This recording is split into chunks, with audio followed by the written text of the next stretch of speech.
Ukrutně páčkuje, ano, přesně tak. Letadlo natáčím teď.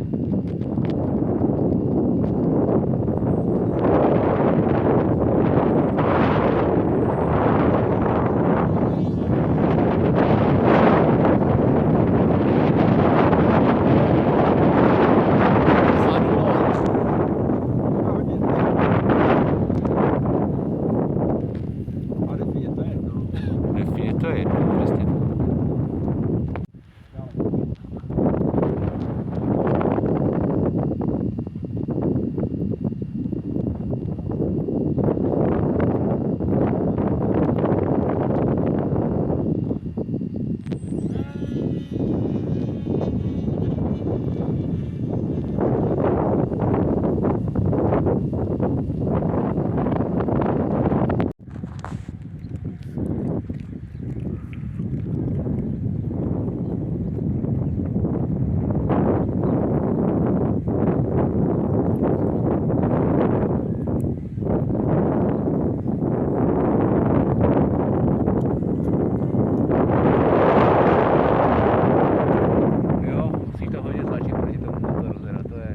Jo.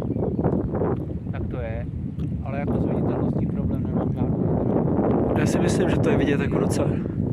Jasně, pokud to běží v 200 metrech, tak je to něco jiného, ale tohle letadlo není na to, aby lítalo v 200 metrech. Tady to letadlo musí se svíst. No jasně no. To není. A navíc teď se viděl, jak jsem ho hezky potočil, tak ta bílá je hezky vidět, jo. Tady... No právě ta bílá a červená je jako dobrá kombinace, no, na tohle.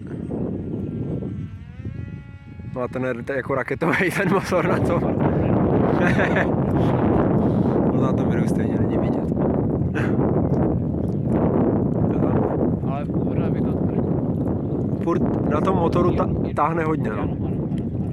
Nevím, jestli to podání do mixu. Už tam budou větší, ale oni tak jo. To by měly být. Jo, to... Tam to je. No to nevím, ale asi jo. Jo, něco tam je.